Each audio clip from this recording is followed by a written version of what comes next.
warahmatullahi wabarakatuh. Salam sejahtera untuk siapapun rekan yang menonton. Bersama saya Ija Syafina Surapita Hasibuan. Kali ini pada Sejarah Afrika, mari kita bahas Islam di Afrika. Pada video ini kita memiliki dua subbab pembahasan. Yang pertama adalah Kristen di Afrika dan kemudian perkembangan Islam di Afrika. Sebelum memiliki nama Afrika, wilayah ini terkait dengan kerajaan maritim Kartago yang berpusat di Tunis. Namun bila membicarakan peradaban besar di pedalaman Afrika, maka kerajaan Kus pada abad ke-8 sebelum Masehi adalah satu-satunya contoh peradaban besar. Meski sempat berada di bawah Mesir, Kus berkembang selama 1000 tahun dengan ibu kota Napata lalu berpindah ke Meroe. Melalui pelabuhan itu, di Laut Merah mereka berhubungan dengan Arab, Afrika Timur, India, bahkan Cina. Akibat hubungan luas ini, beberapa waktu setelah penyaliban Yesus, seorang pejabat Ratu Kus bertemu Filipus dari Romawi dan mendengar pewartaan Yesus. Dari sinilah agama Kristen masuk ke Kus sekitar tahun 200 Masehi. Setelah kerajaan ini melemah dan diduduki bangsa Gurun pada tahun 320, wilayahnya diserang oleh raja dari Ethiopia. Dari peninggalan itulah pada abad ke-6 muncul kemegahan agama Kristen di Nubia, terutama karena usaha misi dari rahib Konstantinopel bernama Yualinus yang datang ke Kus tahun 543. Namun ketika Mesir ditaklukkan oleh Amr bin As pada masa Khalifah Umar bin Khattab tahun 640, hubungan Nubia dengan Konstantinopel terputus. Selama 800 tahun mereka mempertahankan iman sendiri sehingga akhirnya ditaklukkan oleh Islam pada abad ke-13. Di Ethiopia, Kristen berkembang sejak Raja Azana memeluk agama ini. Raja Laibela pada abad ke-13 bahkan memerintahkan pembangunan gereja megah yang dipahat dari batu utuh, dikenal sebagai Yerusalem Ethiopia, yang masih ramai dikunjungi hingga saat ini. Perkembangan Islam di Afrika. Islam masuk ke Afrika melalui Mesir pada masa Khalifah Umar bin Khattab tahun 640 Masehi. Dari Mesir, penaklukan berlanjut ke Afrika Utara hingga Atlantik. Meski memakan waktu setengah abad karena perlawanan bangsa Berber, Kartago jatuh pada 698 menandai berakhirnya kekuasaan Romawi dan awal kekuasaan Islam. Penyebaran Islam di pedalaman tidak lepas dari peran Palah Mubarik seperti Abdullah bin Yasin yang menyebarkan Islam di suku-suku Berber.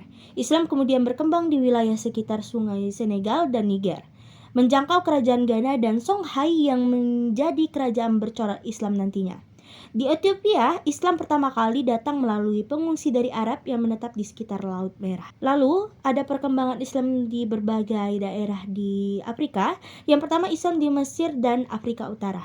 Mesir menjadi pusat penting bagi umat Islam dan batu loncatan penaklukan ke Afrika Utara, seperti Libya, Aljazair, dan Maroko.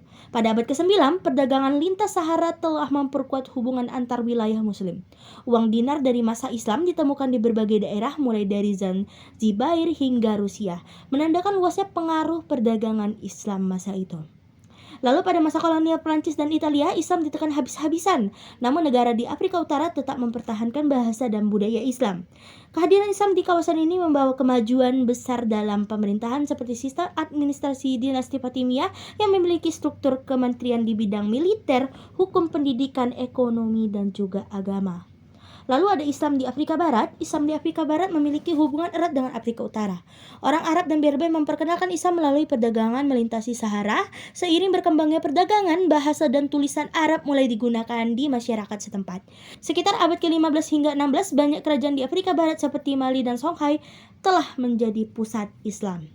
Di masa kolonial, Prancis dan Portugis menekan pengaruh Islam, sementara Inggris dan Jerman bersikap lebih netral. Meski begitu, Islam tetap berkembang dan menjadi kekuatan sosial penting di Guinea, Nigeria, Ghana, dan negara sekitarnya. Lalu ada Islam di Sudan dan Afrika Timur. Islam memasuki Sudan melalui Mesir dan Laut Merah. Awalnya terhambat oleh kerajaan Nubia yang Kristen, tetapi setelah jatuhnya kota Alba sekitar tahun 1500, Islam menyebar luas dibantu para guru dan misionaris dari Arab. Pada tahun 1900, sebagian besar penduduk timur sudah menjadi Muslim. Lalu Islam di Afrika Timur berkembang lewat perdagangan antara Arab, Persia, dan penduduk di sepanjang pantai Somalia, Kenya, dan juga Mozambik.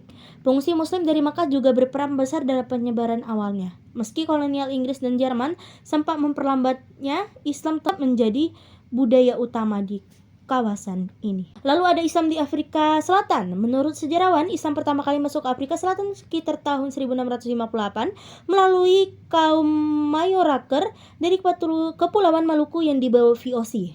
Tak lama kemudian datang buangan politik dari Sumatera, penganut tarekat Syekh Qadiriyah. Mereka membangun komunitas Islam di sekitar Cape Town, meninggalkan makam-makam keramat yang masih diziarahi hingga saat ini, termasuk makam Syekh Yusuf dari Makassar. Lalu ada Islam dan masyarakat di Afrika. Nah, penyebaran Islam di Afrika didorong oleh penaklukan militer, perdagangan, dan dakwah damai. Islam menyebar karena ajarannya sesuai dengan nilai sosial masyarakat Afrika dan tidak dipaksakan oleh kolonialis Eropa. Interaksi antara ajaran Islam dan kepercayaan lokal melahirkan perpaduan budaya spiritual yang khas Afrika. Islam menjadi kekuatan pemersatu, membawa pengaruh besar dalam bidang politik, ekonomi, kebudayaan hingga masa kini. Kira-kira begitu bagaimana perkembangan Islam terjadi di Afrika. Sekian video dari saya. Wassalamualaikum warahmatullahi wabarakatuh. Sampai jumpa di materi selanjutnya.